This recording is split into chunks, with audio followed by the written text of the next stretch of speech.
अस्सलामुअलैकुम। तो इस वीडियो में हम लोग ये देखेंगे कि हमारे पास जो 4 वेरिएबल्स गिवन होते हैं तो हम के मैप के ज़रिए किस तरीके से उसके एक्सप्रेशन को सिंप्लीफाई कर सकते हैं। हमें ये बात पता है कि अगर मेरे पास 4 वेरिएबल्स हैं तो 2 की पावर मेरे पास 16 होता है, मतलब 16 सेल्स का के मैप बनेगा। तो सबसे पहले हम यहाँ पे 16 सेल्स का के मैप बना देते हैं ताकि फिर उसके बाद का काम कर लें। तो ये हमारे पास कुछ इस तरीके से हो जाएगा। यहाँ पे हमारे पास 4 कॉलम्स बनेंगे, इसी तरीके से यहाँ पे 4 रॉस बनेंगी।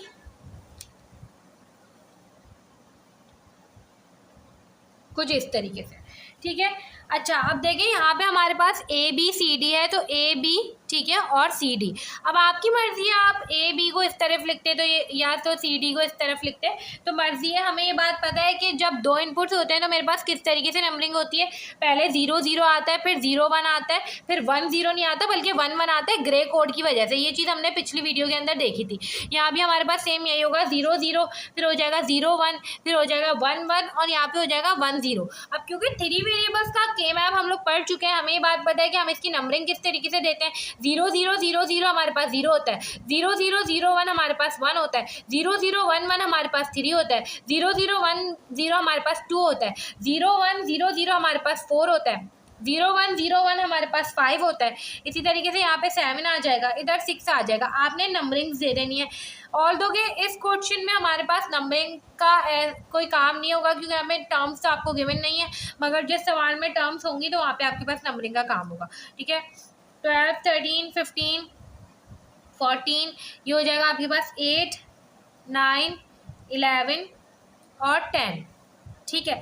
अब देखिए, अब यहाँ पे आप पहले ही, क्योंकि एक्सप्रेशंस की फॉर्म में गिवन है आपको ए बार बी, तो आपको ज़रूरत पड़ने वाली है। तो यहाँ पे देखिए, जहाँ पे भी हमारे पास 0 होगा तो वहाँ पे ए बार बी बार हो जाएगा। ये इसी तरीके से यहाँ पे 0 जो है वो ए की जगह है और बी की जगह 1 है, तो ये हो जाएगा ए बार बी हो जाएगा, ठीक है। इसी तरीके से यहाँ पे ए बी हो जाएगा, ये हमारे पास हो जाएगा ए बी बार हो जाएगा, ठीक है। यहाँ पर भी आप सेम इसी तरीके से करें, सी बार डी बार हो जाएगा, ठीक है। ये हमारे पास जो ये वाला हो जाएगा, सी की जगह आपने 0 लिखा है तो सी बार डी हो जाएगा, ये हो जाएगा सी डी और ये हो जाएगा सी डी बार। तो इस तरीके से हर सेल को आप नाम दे दें, ठीक है। तो मैं यहाँ पे ब्लैक से लिख देती हूँ ताकि हाईलाइट हो जाए।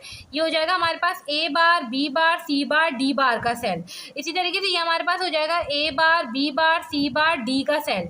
ये हमारे पास हो जाएगा ए bar B bar C D का सेल। ये हमारे पास हो जाएगा ए bar B bar C D बार का सेल। ये हमारे पास हो जाएगा ए बार बी सी बार डी बार का सेल। ये हमारे पास हो जाएगा ए बार बी सी बार डी का सेल। और ये हमारे पास हो जाएगा ए बार बी सी डी का सेल। और ये हमारे पास हो जाएगा ए बार बी सी डी बार का सेल, सही है। ये हमारे पास हो जाएगा ए बी सी डी बार, ठीक है। A B A B A B, ये हमारे पास हो जाएगा सी बार डी सी डी बार। इसी तरीके से ये हो जाएगा हमारे पास A B bar A B bar A B bar A B bar, ठीक है। और ये हमारे पास हो जाएगा सी बार डी बार, ये हो जाएगा सी बार डी, ये हो जाएगा सी डी और ये हो जाएगा सी डी बार। ये मैंने सबको नाम असल में इसलिए दिया है क्योंकि आपको जो क्वेश्चन गिवन है वो इसी फॉर्म में गिवन है, तो आपको पता होना चाहिए कौन से सेल की बात हो रही है। तो मतलब कि ये जो मेरे पास सेल होगा ये मेरे पास मिनिमम टर्म होगी, कि एसओपी फॉर्म है। मिनिमम टर्म मतलब उस सेल में आपके पास 1 आएगा, तो ये आपके पास एक सेल है जिधर 1 है, ठीक है। फिर आपके पास दूसरा है A bar B bar C D bar. A bar B bar C D bar किधर है, ये रहा, ठीक है। तो यहाँ पे एक 1 आ जाएगा। इसी तरीके से ए बी बार सी बार डी बार किधर है भाई, ए बी बार सी बार डी बार, ये रहा, ठीक है। तो एक 1 आपके पास आ जाएगा इधर। इसी तरीके से ए बी बार सी, ए बी बार वाला देख लें, और सी डी बार, ये रहा, एक 1 आपके पास इधर आ जाएगा, ठीक है। अब यहाँ पे ए बार बी, तो ए बार बी और सी डी, तो एक ये रहा आपके पास, एक 1 आपके पास इधर आ जाएगा। और अगर मैं देखूँ A B C D bar, A B और सी डी बार सी बार डी, ये रहा, एक 1 आपके पास इधर आ जाएगा। तो आपने इस तरीके से 1 को मार्क कर लिया। अब जितने कॉलम्स रह गए आप वहाँ पे क्या लिखेंगे, 0 0 लिख देंगे, तो ये हो जाएगा 0 0 0 0 0 0 और ये हो जाएगा 0 0। अब सिंपल आपने क्या करना है कि पेयरिंग करनी है।